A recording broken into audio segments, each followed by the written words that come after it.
our video, share the live stream when it gets up and running, so that we can share from that original source. It's on YouTube, and you can find our YouTube under Laurel_Libby, and you can share that. And I believe that's all. Let me hit it again at the update.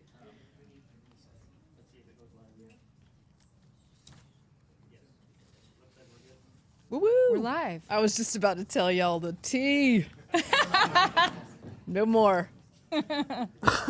Hot mic, Mary Katharine. We're live, so we're going to play the intro and you're going to count it down. All right. Silence those phones. I sound great.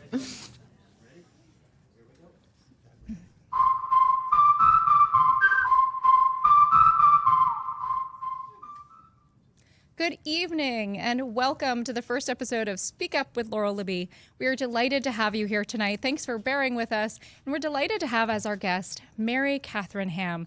Forgive me if I have to look at my notes a little bit. She is incredible and I don't want to miss any of the amazing things about her as I introduce her. Mary Katharine Ham is a national conservative commentator, author, and journalist, well known for her witty and thoughtful analysis. Mary Katharine is the author of End of Discussion, How the Left's Outrage Industry Shuts Down Debate, Stifles Free Speech, and Makes America Less Free. This was co-authored with Guy Benson. In June of 2024, she rejoined Fox News as a contributor while writing out columns for Outkick. She has co-hosted the popular news and culture podcast Getting Hammered, which I enjoy tremendously, with Vic Madison since 2021.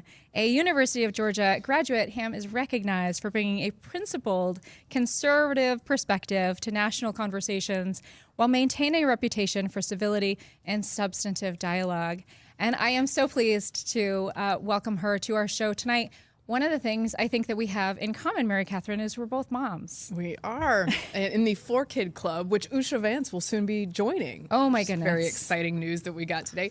I am so happy to be here. What I said to myself when asked was, you know where I want to go in January? Maine. And you have...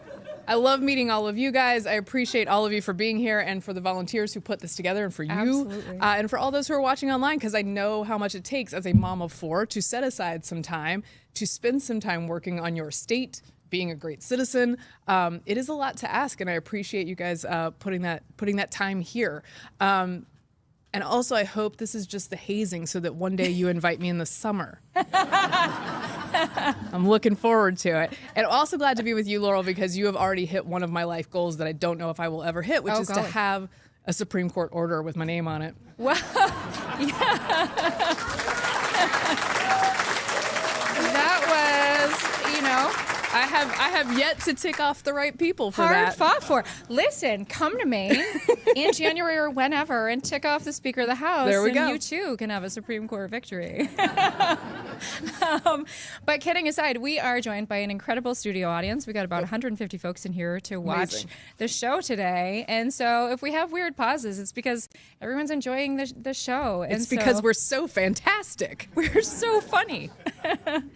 So, but, you know, we were talking on the ride over after I picked you up from the airport about everything that's going on in Maine. And, you know, I think a lot of these issues seem unique to Maine, but are not. And so, you know, I am where I am launching Lead Maine, launching Speak Up with Laurel Libby, because I'm a mom and because I want a better future for my kids. And I think we share that. Yeah, and I think what you're offering too with Lead Maine and with this podcast is a little bit of a roadmap for people to get involved, because it can be tough. Mm-hmm. It can be tough to, even for me, somebody who follows politics constantly and whose job it is to do that. When I look at my state government, it feels opaque. It feels hard to get involved. It feels like my representative is a citizen. You got to get strong. You got to assert yourself.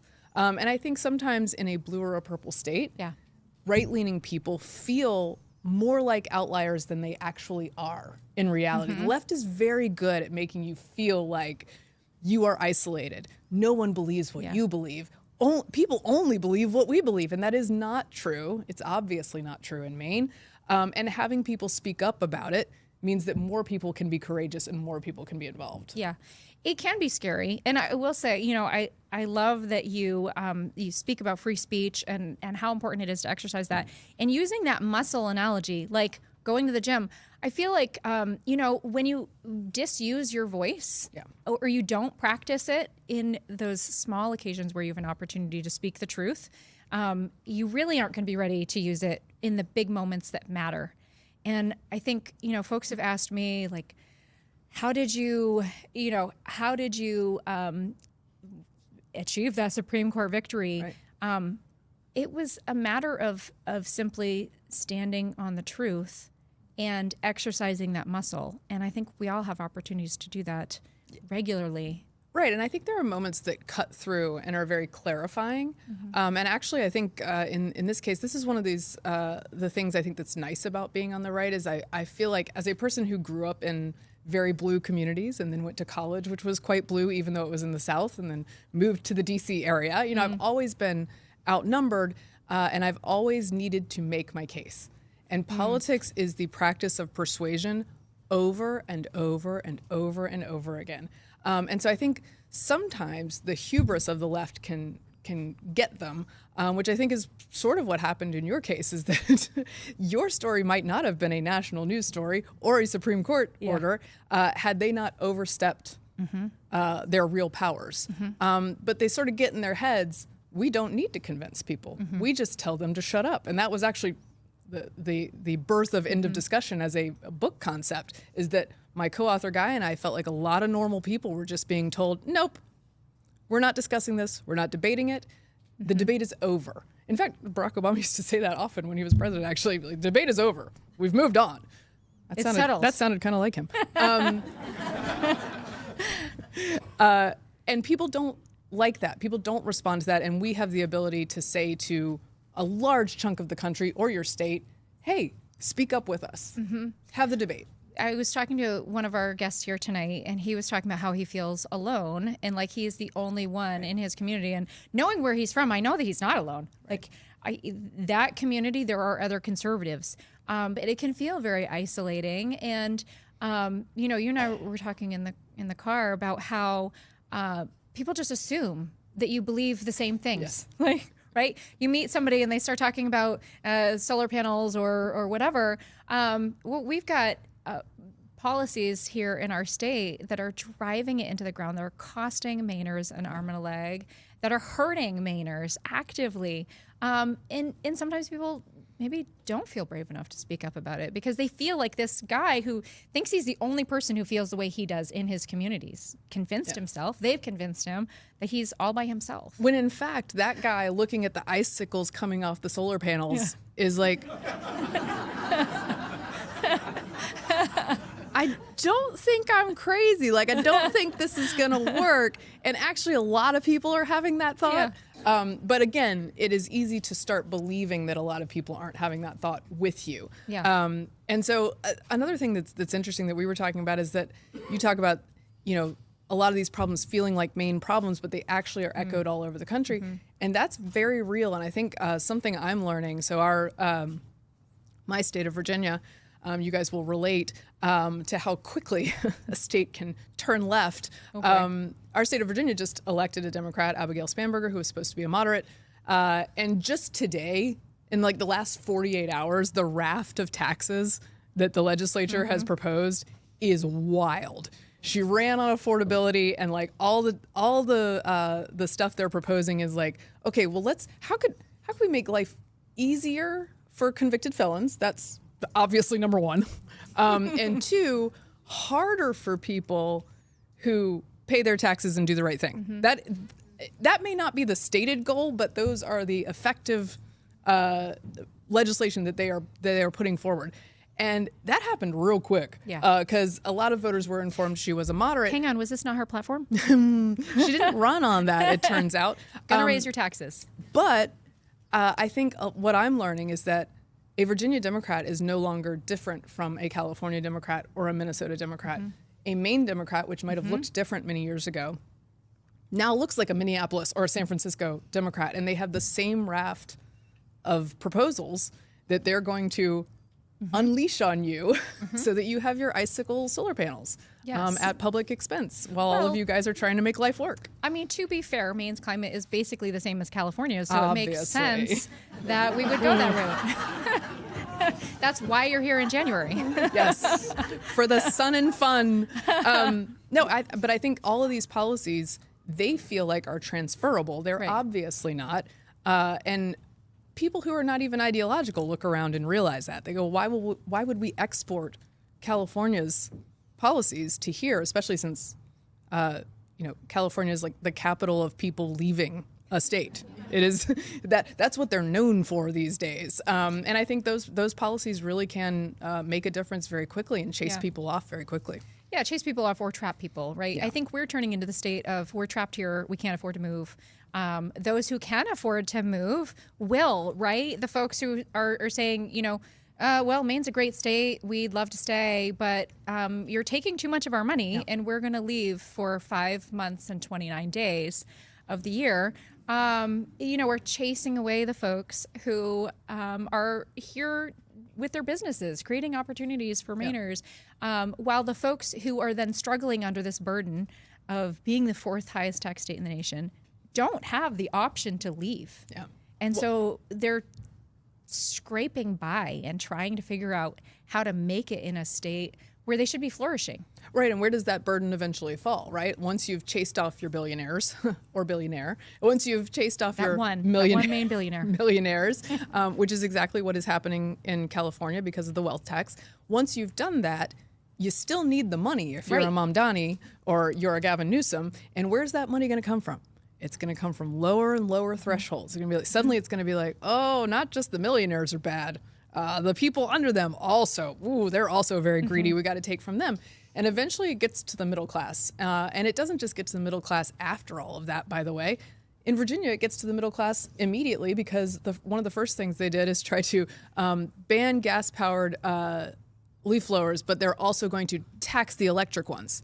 That's like together. So there's no way out, even for somebody who's just trying to do landscaping. You can't get out. For that blower. Yeah. You want Uber Eats? You're going to pay for that too. Yeah. I mean, and that's what we're already seeing here in Maine. And you hear this clamor of folks saying, we're frustrated. But we don't know what to do. Yeah. And so that is the impetus for Lead Maine and Speak Up is saying, here's what to do. And the answer is Maine people. Yeah. The answer is Maine people or people in whatever state where they're frustrated, getting active and engaged and educated, understanding that they have far more power than they know. And in a state like Maine, a small state like Maine people getting educated and empowered and engaged really does make all the difference. Yeah, and you guys will give them some tools for doing that, but it is amazing, particularly in a state with a smaller population, how much difference you can make with a few phone calls. The level of noise you have to make is lower than at a federal level, right?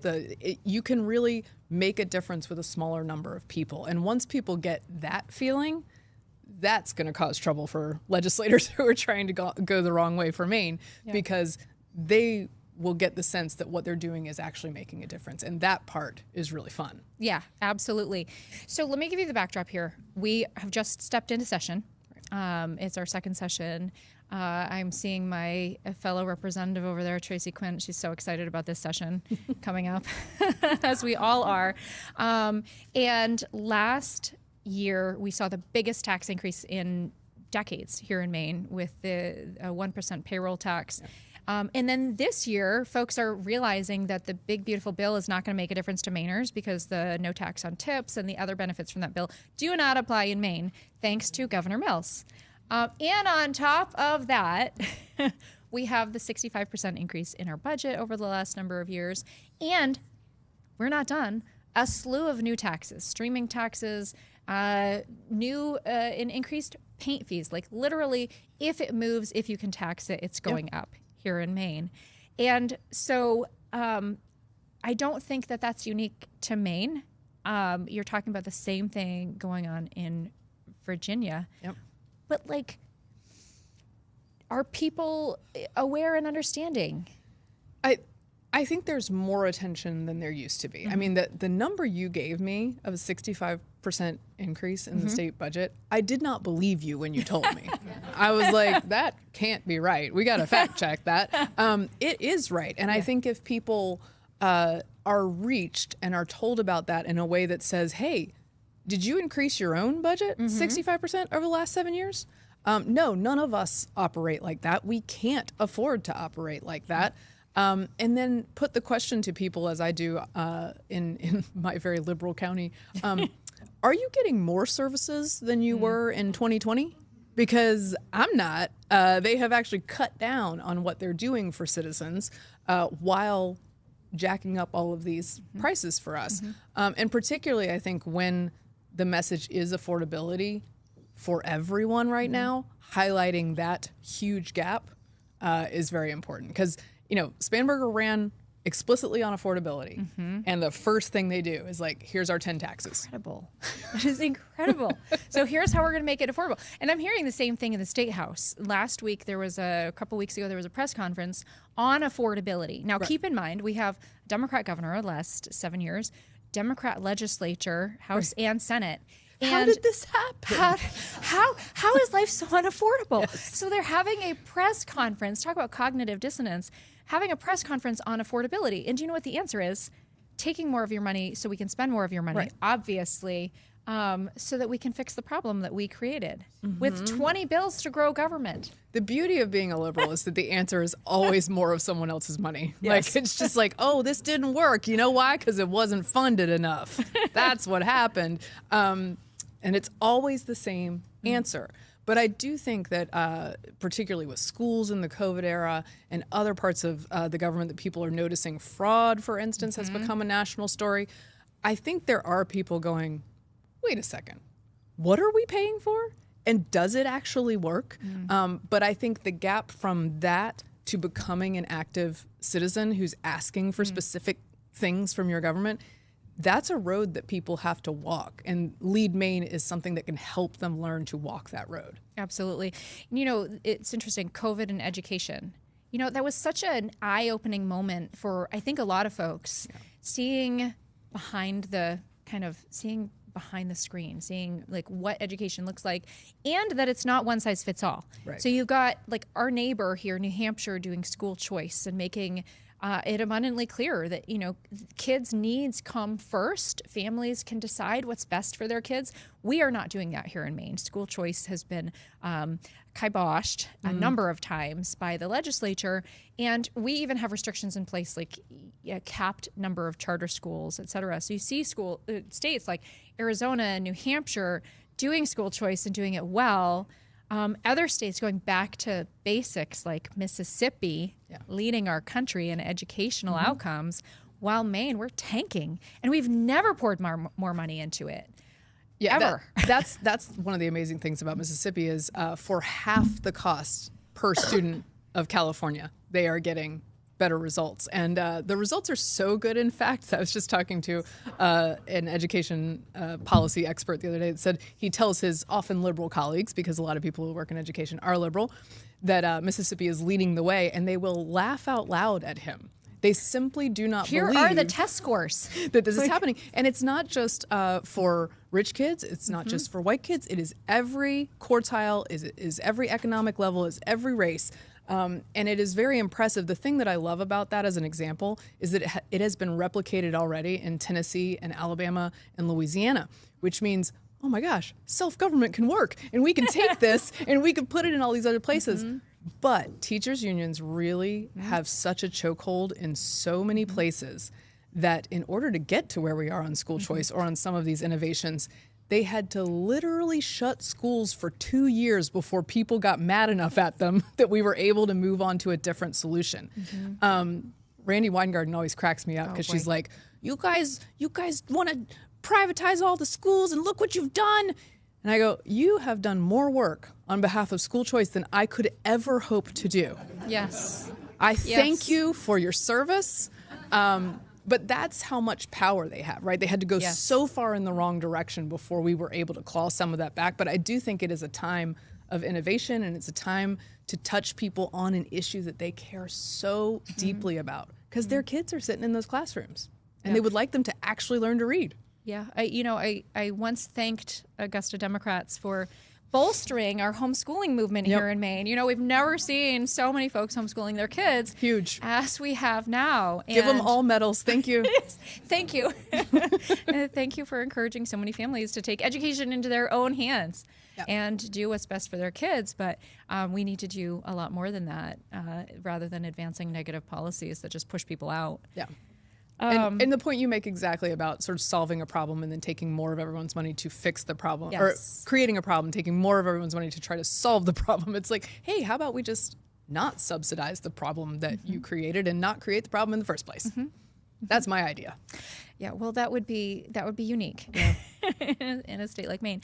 But I think that a lot of times folks think that Maine is like an absolutely blue state. Right. It is just gone over the ravine and there's no hope. And, when you look at the fact that Maine, in 2024, Maine's majority was decided by 60 votes across our entire state. Another stat that I was very suspicious about. Did you look it up? I did, yes. Oh my gosh. Okay. She fact-checked our whole car ride. I do not believe what this woman is saying. It sounds like, are you sure? Are you sure? Really, 60 votes. Yeah, that's amazing. That speaks to, Maine is not lost. Right. Maine people taking action and stepping forward and working to take back our state can make a difference in the long term. And so our goal of advancing long-term societal and electoral change is not one that we can't accomplish. We absolutely can with Maine people's help. And I think that's key, talking about the different reasons and ways that people have engaged. Education is certainly a powerful one, but I think that front row seat to so many issues and understanding how government affects, that definitely impacts how and when people engage. Yeah, I think the message that you're sending about your daily life is impacted by your state government in ways that you are not aware of until you start engaging, and then you realize, hey, wait a second, are you guys making a lot of these problems for me? And the answer is yes, often. They are making a lot of these problems for you. And the more people who know that, the more people can stop them from doing so. Yeah. We have a number of questions from folks who are here with us tonight. As we mentioned, we have about 150 folks here in the studio. See how spicy they are. See how spicy they are. We have one, let's see. We talk about left and right, but the crazy taxes, this is from Patty. We talk about left and right, but the crazy taxes are hitting everyone left or right. Unless there is a hidden tax break, there could be, but I don't think so. For registered Democrats that we don't see, how can we help both parties understand the damage that is being done to Maine and help folks over this ridiculous sides battle and come back to common sense politics? I mean, taxes don't discriminate, right? There's one in Virginia right now that they're proposing. It's a 4-point-something tax on like Uber Eats and Amazon deliveries. Oh, you weren't kidding. Yeah. No, that's a real thing. That hits every ain't nobody in that state not ordering something online that will be taxed. And then they're also going after, hilariously, their own constituents, because Northern Virginia is full of a bunch of high-income folks. And they're like, we're going to start 2 new higher tax brackets for this level, which is going to hit all of their people. By the way, I would just note, all those people could have volunteered to give more taxes without us having to pass that. If they're good liberals and they want to do so, they can just donate to the government. That's fine. Donate it all. But I think they have to learn the hard way. Many legislators have to learn the hard way, like with this big tax in California. And putting that on the ballot, or even talking about putting on the ballot, meant that people left the state with resources. And unfortunately, that is the mugged by reality moment that they finally learned that doesn't work out so great. Yeah. I wish that they would connect the dots more often. Me too. All right. Let's see. We have the drug pandemic is rampant in Maine. This was sent in by M. How do you propose change that will help those needle exchange programs? Do they actually help or hinder? This is a very pertinent issue. I know this is kind of one out of left field, but this speaks to kind of this agenda that's going on in our state. We have, this is a very prevalent issue in the very town where we're sitting in Lewiston and in Auburn. And I think it's on a lot of people's minds, safety. Yeah. Safety as an issue. What are you seeing in Virginia, across the country, as these extreme policies go into place and people's concerns about safety are realized? This is an interesting one because I think it is something that touches so many people, but it's not talked about nearly as much as it touches people's lives. And I think that's because it's a hard problem to solve. Now, there is some good news. It looks like in 2024 and 2025, a lot of OD and drug-related deaths have been dropping off. So there's some good news that the spike during the pandemic is probably on its way down, and maybe we have found more effective intervention programs and stopping things at the border coming in that may compound those good things in the future. But yeah, I think on crime, on dealing with drugs, there are two very, very different philosophies, and that is embodied in what's going on in my state right now. And I think it threatens to change that curve if we are not careful.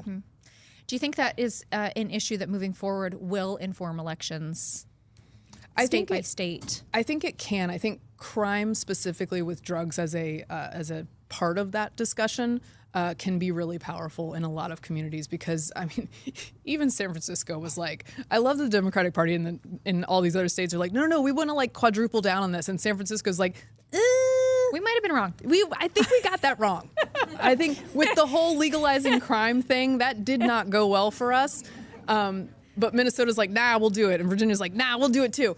In Maine, don't leave Maine out. Maine's like, nah, we'll do it. Hang on, you guys didn't do it right. Yeah, no, we're gonna do it. We're right, gonna do it San Francisco. more. We're gonna do it better. And so, like, when even San Francisco is going like, oh, we probably went too far on this, it means the backlash was very serious. And I think the backlash will come to these other places as well because the results on the ground, which is what matters. Politics matters because policy matters because people matter. I believe that is actually an Allie Stuckey quote, and I'm stealing it from her. Sorry, Allie. I'm attributing. That's what matters. People matter. And the results on the ground for people matter. Yeah, for sure. So we have a question from Carrie. I love this question. Carrie asks, is there any one policy or topic that you two think can help bridge the divide, both in Maine and nationally? Golly, from my perspective, I wish that there was. I feel like so many of these policies affect everyone, right, whether you're talking about taxation, the cost of energy, education. Like, these issues are not unique to one party. And so you would think that, a common sense solution would not be partisan. And I think when you get outside of the state capitol that it's not. Right. I think that folks can find more common ground than maybe we realize. But in the hyper politicized state capitals, and it's hard. It's very hard to find that common ground. It is really hard. I would say, and we've addressed it a little bit, but the literacy policies I think are really important and are not really so right-wing coded that other people can't adopt them. And they also just work, right? So there is an effort on the left to get left-leaning people on board with what Mississippi and others are doing. So I think that's an area of a little bit of promise. And the best way to bring it about in these polarized times would be for Trump to tell all these places to stick with what they're doing in Blue America and definitely don't copy Mississippi. And then they'll...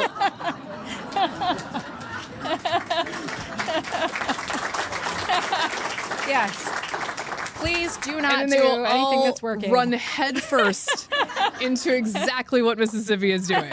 So that's my proposed solution for how we should all come together and everyone learns to read. I think that would do the trick. A question from Tad. Do you have a strategy for reducing the cost of energy in Maine that is crippling not only our household budgets, but is destroying our ability to attract new business to the state? Yeah, here's another stat. I was like, here's another stat. Really? Do tell. I know. What stat did I give you? Yeah, I think you gave me one about energy prices being... 36%. 36%. And I was like, wow, that is another big one. Let me write that down. Well, let me outline that for our audience.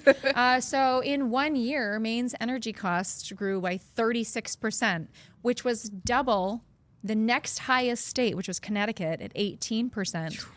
I'll start off on this one, Mary Catherine. I guess my answer to that would be, I submitted a bill to repeal our solar subsidies and to have some common sense energy policies back here in Maine. And, you guys, guess what? It didn't pass. Yeah. And it didn't pass because we have a Democrat majority in Augusta that is headlong, 100% committed to this extreme green agenda, which is not green at all. It excludes lots of green energy potentials.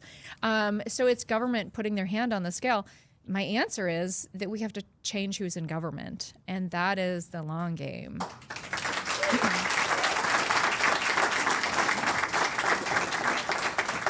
I also think that the way that we talk about energy is too framed by the left.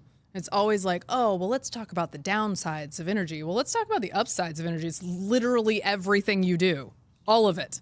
Every piece of food you eat, the light in your home, the heat in your home. It is the lifeblood of everything. And they act like, oh, well, I don't know if we can let you have that. What, electricity? You don't know if you can let me have electricity. And that is sort of, we shouldn't be bargaining on those grounds. We should be talking about the transformative power of power and how it makes everything possible and how it is an obvious, unalloyed good for society to have power. And the more expensive you make it, the harder you make it for every single person to do every single thing, period.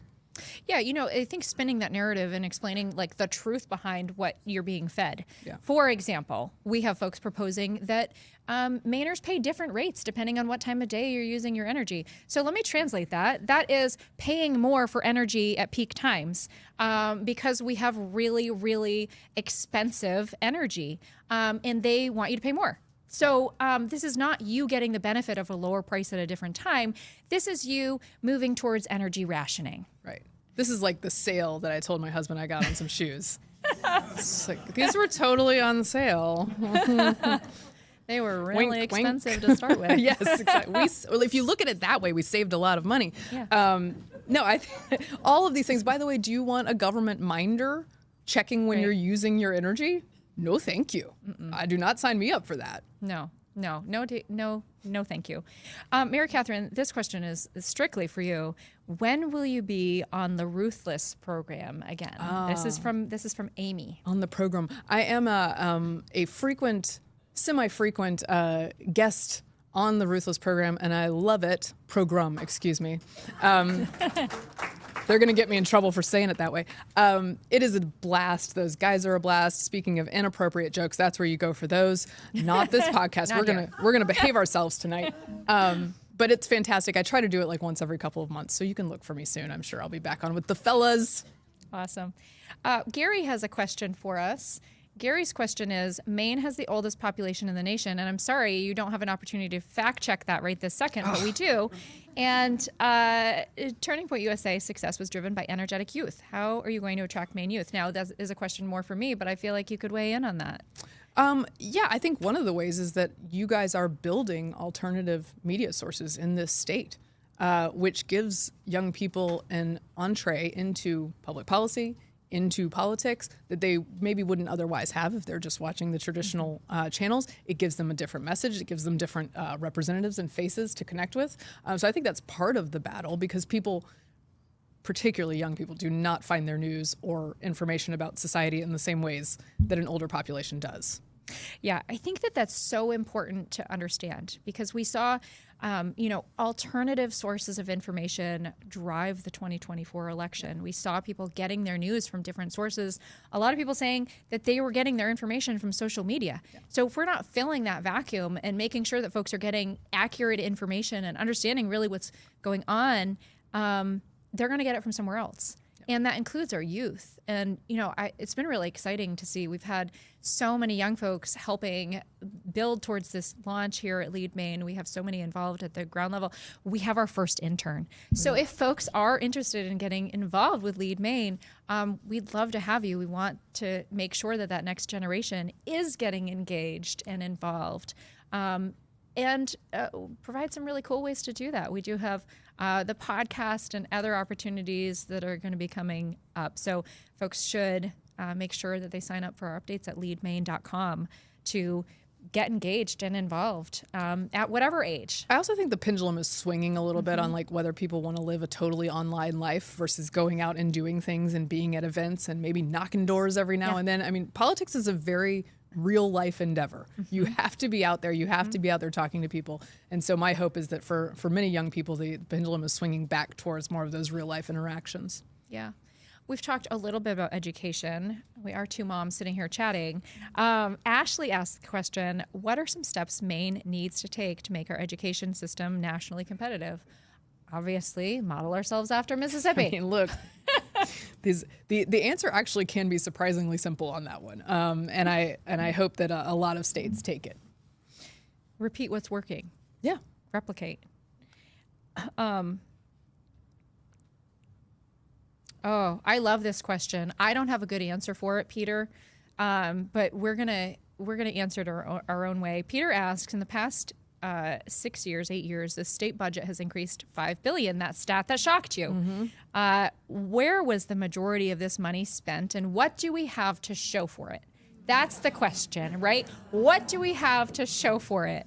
Yeah. I would say we don't really have much of anything to show for it, or I guess I'd go further and say we have some really negative outcomes to show for it. We have folks suffering under government burden in so many ways that have grown in the last number of years. I cannot tell you the number of people I hear from who are talking about choosing right now in the dead of winter between paying for their heat and paying for their prescriptions and paying for their property taxes. Maine, when you compare property taxes to income, Maine has the highest property taxes in the country. Another stat you can fact check. But I would say, we've seen this dramatic increase in our budget, and I don't think that we have anything to show for it. Yeah, it's interesting to me. It's always been interesting to me that with government in particular, Americans will go to Pizza Hut, and if they do not get the correct soda, they will make a fuss. Like, I didn't get what I paid for, right? And then when it comes to government, they're like, were they supposed to do stuff with the billions they've taken? There should be a receipt process with government, and there's not, right? Stuff just sort of goes, the money's fungible, who knows where it ends up. And for all of us who are right of center and are skeptical of government, we have long known that there's tons of fraud involved. The left will tell you, oh, it's such a small amount, it's no big deal. Well, first of all, even if it were a small amount, every dollar is stolen from another person who could be using it for an honest endeavor, okay? So it should all be stewarded or else it's stolen. But also, this causes real problems in real life for people. And I don't know why people aren't quicker to say, what are you giving me for my money? I do think that with the sort of national spotlight on a lot of this fraud that we have always known existed, it does crack me up that with the Minnesota fraud in particular, because it is the Somali American community and immigrant community that this story is focused on, the left will be like, yeah, you can't talk about that because that's racist. And also fraud happens everywhere. And I'm like, yes. Fraud happens everywhere. Everywhere. And we'd like to uncover all of it. Let's look into that, shall we? So I think there are more eyes on it, and legislators in a place like Maine can put eyes on it and put tools of investigation on it that perhaps would not have been as well received by the public in the past, but now they're more receptive to going like, well, okay, what really is actually happening here? So I'm hopeful that not only will the eyeballs on it change behavior, but you'll get to the bottom of some of this stuff as well. But it is a slow process. It is a slow process. And I think folks don't know where to start. Like, where do you start with holding your government accountable? Yeah. I mean, that's a very big question that I think folks struggle with. And if you're starting from a place of, some folks may or may not even know who their state legislators are or that they have them, how do you even start to hold them accountable? And so we will certainly be talking a lot about accountability in the months to come. Maine has, amongst all of this increased spending, we have a surplus coming in over the next number of months. So we're going to be talking about accountability a fair amount, because that $250 million, which should never have been taken from Maine people in the first place and should go back to Maine people, is going to be spent, I promise you, on things that we don't want it spent on. And the government needs to be held accountable. And in a moment like right now, where all eyes are saying, hang on a second, you mean my dollars are being spent on literally nothing, like on things that don't exist, right? Things that don't exist. Hang on, maybe we do need a little bit more accountability. And so, I think it's the perfect time to be highlighting that and getting people engaged and involved. because they can see it. Yeah, I think there's some traction there, and we need it. Yes. And we've got all the lefties telling us there's fraud everywhere, guys. Mary Katharine, thank you so much for being on tonight. Do you have any closing words? Where can folks find you? Yeah, I'm on Twitter X. Don't tell Elon. At MK Hammer. At MK Hammer. On Instagram at MK Hammer Time. You can listen to Getting Hammered podcast. Get hammered responsibly with us. I thank you so much. Literally the Christmas episode. I thank you so much for having me and for doing the work that you're doing with Lead Maine and with this podcast, because I think it will inspire a bunch of people to get involved. And since I am in a trust but verify and fact check you a bunch, I will let you guys know you can trust her. She was right.